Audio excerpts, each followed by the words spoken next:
My breath catches on the golf ball-sized lump in my throat as it escapes my lungs. The health department's been making its rounds, and we were the next bakery on the list.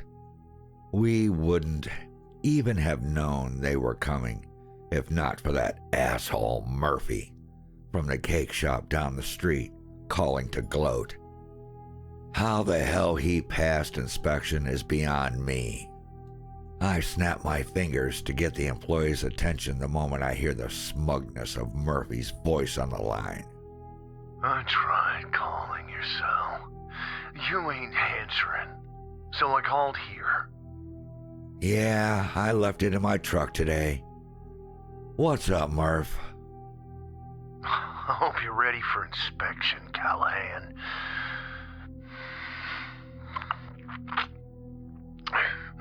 We sure as hell are. Hazel just left here. Sounded like she was headed your way.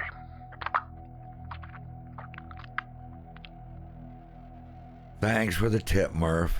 Congratulations on the good report. Talk soon. My trembling thumb fumbles with the end call button for a moment before successfully hanging up. I do run a clean factory, so it stands to reason that I shouldn't be worried.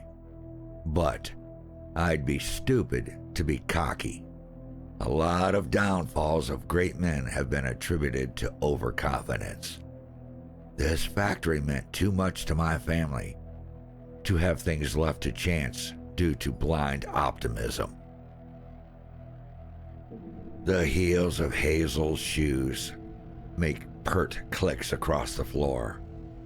Her face looks powerful and smug, almost like she can see the look on our faces as she squeezes our balls. I find myself laughing derisively at her inside my own mind. She has a job that literally consists of seeking out filth, among other things, and she tries to dress like Christy Brinkley at a photo shoot. What a waste of good fashion. She's been the damn health inspector of this district since my kids were small, and they all have children now. Everyone knows her name, but no one hates it the way I do. The rush I feel from thinking about hurting this woman brings a joy to my heart that I can hardly bear. The problem is, in this business, if you piss her off, you get shut down. I watch her flit through the room like she owns the place and wants to make sure we didn't move any of her stuff. I watch her check our logbooks, day dots, and storage areas. I can't tell if her tisks are from disapproval of their condition or the disapproval that she can't find a problem. I wonder if they get paid more for citations. Is it worth more to them to have a flawed report than a spotless one? I guess I'll never know.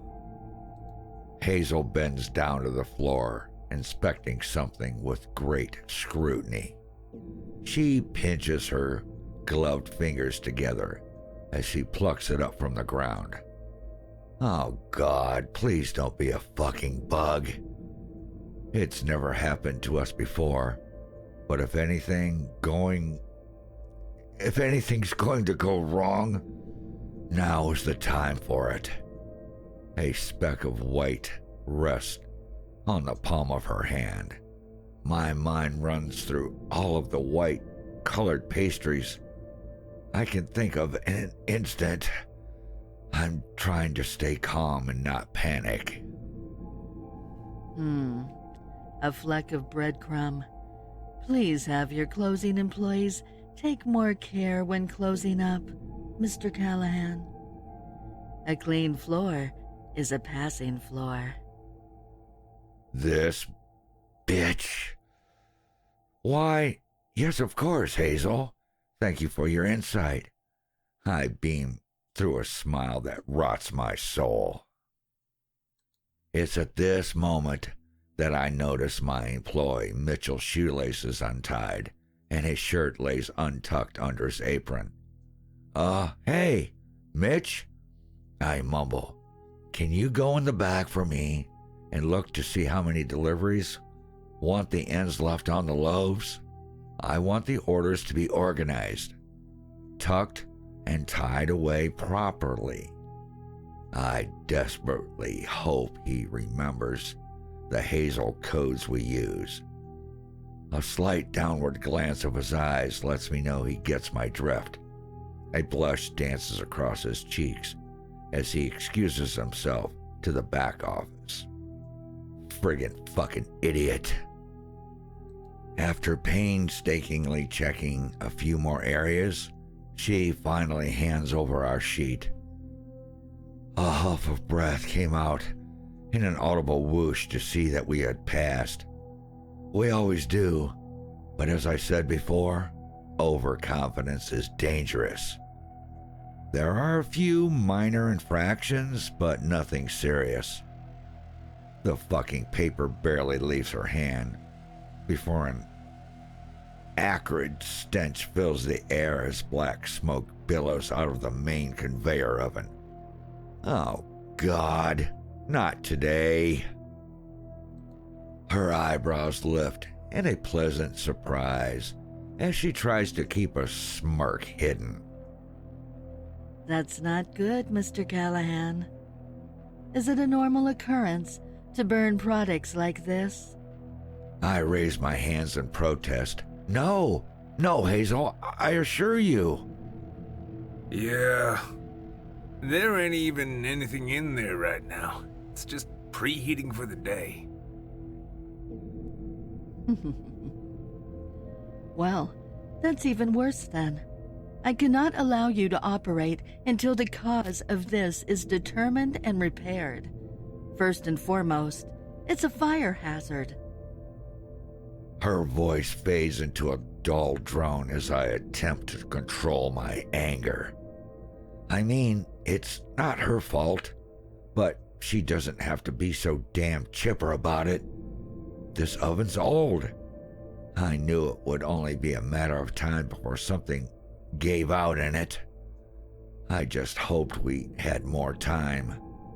Maybe if we could only buy and replace the affected pieces, we won't have to buy a whole new oven. There's no way we could afford that right now. I'll leave you with a list of appliance technicians that we recommend to all of the establishments that we inspect. They should be within your rate. She hands the piece of paper to me dismissively before turning to leave. I am literally counting the seconds until she walks out of that front door so I can lose my shit. This did not go how it was supposed to at all. Her hand pauses on the door handle for a moment, and she turns to look at me. I really hope you get this fixed promptly, Mr. Callahan. You were this close to getting a shining report. Maybe next time. She doesn't wait for a response and just opens the door and steps into the evening air. As soon as she gets into her car, I'd let loose. Fucking hell! Now she wants us to call a professional company out to fix this? We don't have the goddamn funds allotted for that. Do you know how many people give up carbs for Lent? Roy, Mitch, come here. We need to talk. Roy and Mitch are competent guys. There shouldn't be anything that we can't tackle ourselves. If I pay both of you $170 under the table, can you come in early in the morning and help me manage the problem? They happily agreed to the arrangements before going home for the night. The disappointed faces of my ancestors chased me through my nightmare-riddled sleep. The sooner the morning came, the sooner I could get my doors back open. Roy and Mitch are already there by the time I drive up the next morning. My hands jangle the keys as I unlock the back entrance. Brian, the night shift guy, is here, but he always keeps the doors locked during non-business hours for security purposes. We help Brian perform the rest of his nightly tasks before tending to the business at hand. When it can't be avoided any longer, the three of us enter the kitchen area. Roy is the thinner of the two, so he's expected to be the first to crawl inside. He approaches the machine with massive trepidation. Mitchell snickers wickedly as he mockingly makes a motion of the sign of the cross over his chest and face. Kiss your crucifix, boy! Now, stop it. There was no danger here. The oven was turned off hours ago. Brian told me himself. Now stop fucking around and get those parts out. If this oven isn't up to code by tomorrow, we will have to close for the day, I instructed the two employees. Mitchell adjusts his tool belt, pulling his pant legs up as he bends down to check the power switch.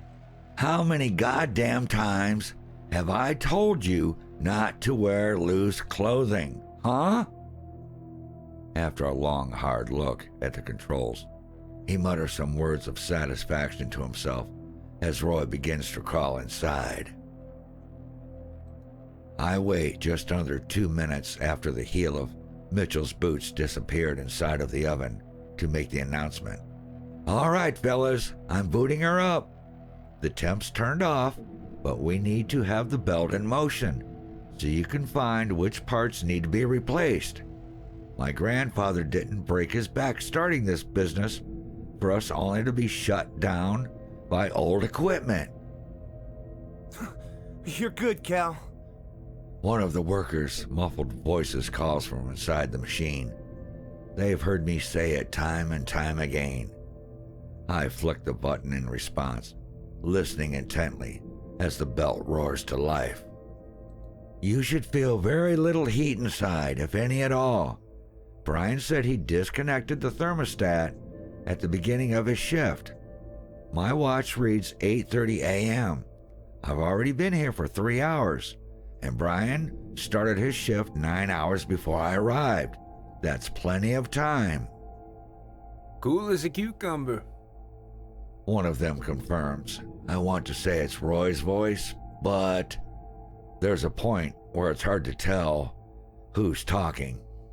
If I get cooked like a pizza, serve me at my own funeral, will you? He jokes from inside. Ha ha ha ha ha. Who the hell would want to eat you?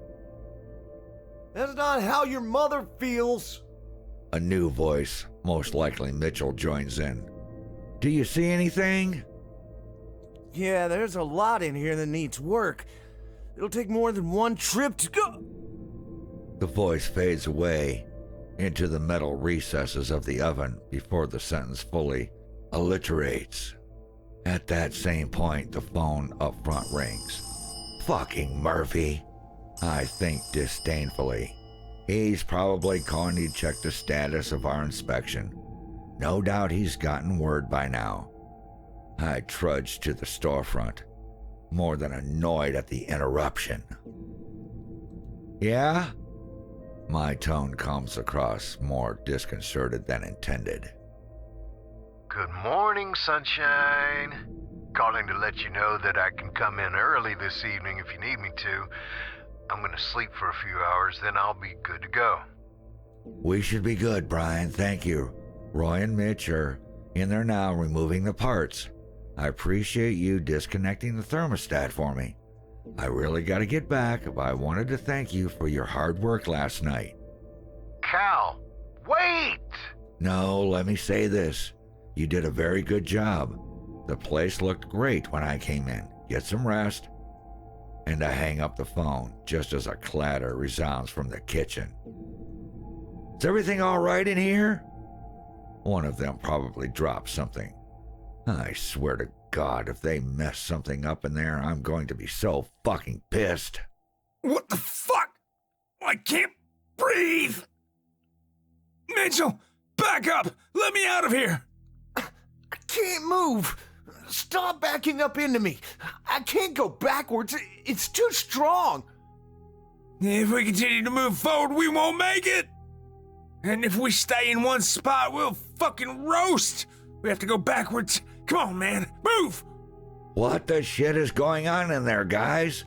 It's not gonna let you go backwards. Running to the oven's configuration settings, the thermostat indeed is disconnected. The conveyor control button refuses to bend to the will of my finger as I madly jab at it. I need to get this belt stopped. The problem with these industrial ovens is that they run on timers, rendering them almost impossible to shut down manually in the middle of a bake cycle. More muffled cries ring from inside the machine.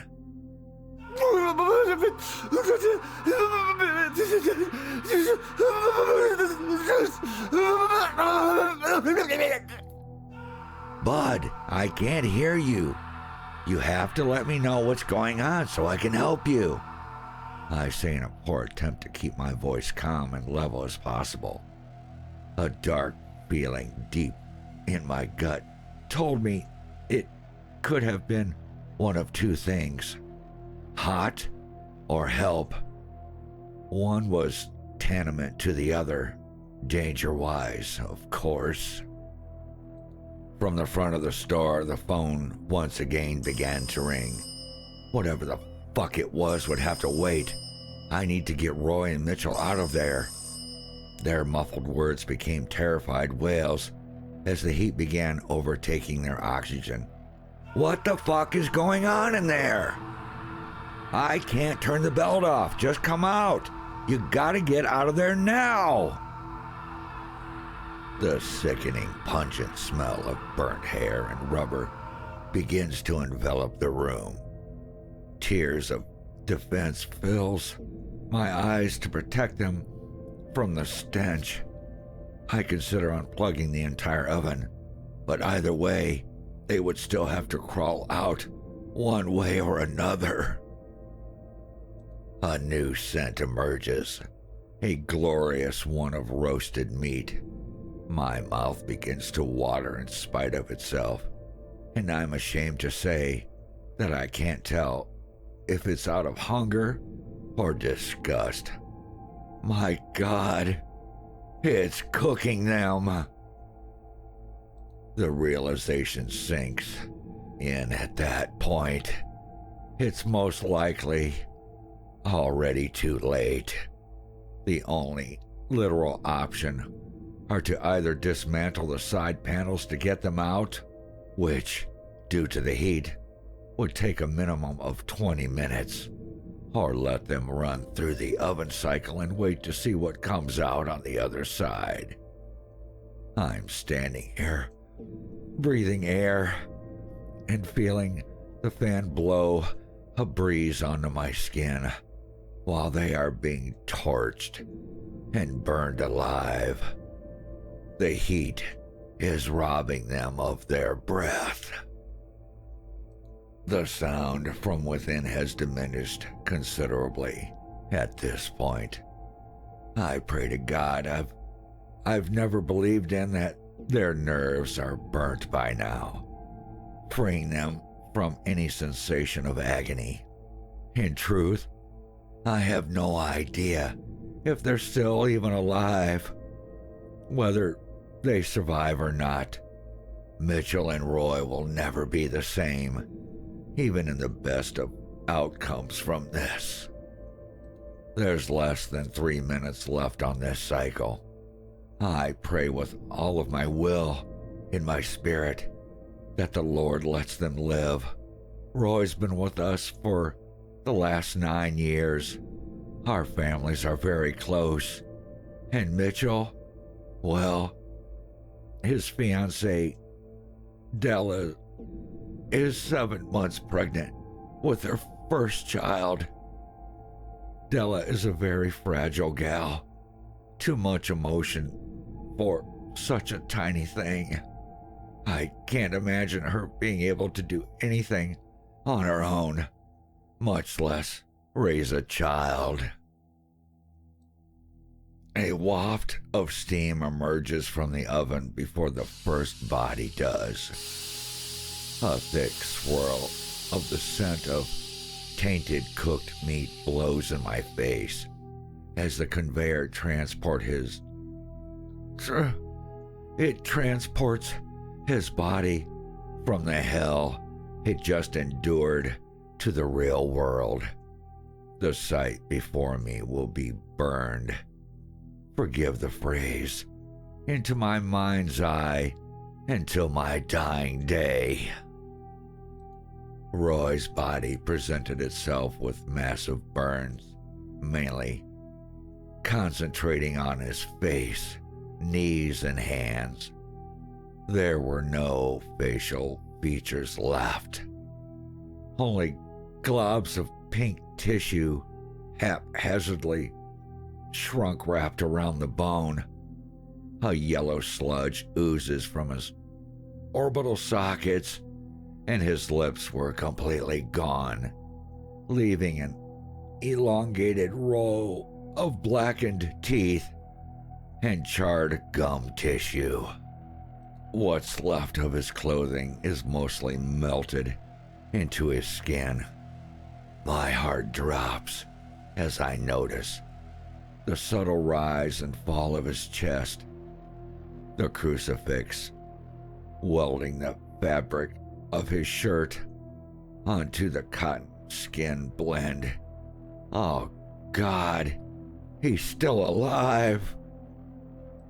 The only thing I can wonder at this time is how the hell to pry his skin off the belt.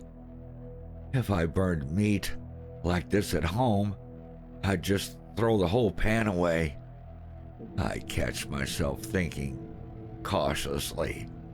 However, I don't have to wait long. His body starts to quiver and convulse, and after a few moments, his chest stills, never to rise again. A series of sickening squelches and cracks come from inside the oven as the conveyor belt grinds to a sudden halt. It buckles and shakes as it unsuccessfully tries to free itself. A weighted pain spikes through my chest as I come to a sickening realization. He's stuck in the damn machine. Those fucking pants legs. Oh, God help us all. Then Brian comes running through the front doors. Damn it, Cal. I've tried calling. Don't let them fucking... His words die in his throat as he mentally absorbs the scene around him. His face falls solemnly as he realizes he's too late. His irises glaze over with the gleam of tears, whether it's from sadness, horror, or the smell. I can't say. Fucking Cal. Just don't stand there. Call a fucking ambulance. Mitchell's still in there. He's stuck in the fucking machine. His lips quiver as his eyes burn into mine with hatred. I tried to tell you. I disconnected the thermostat at the beginning of your shift, not mine. The core of that oven is still way fatally hot. You fucking killed them.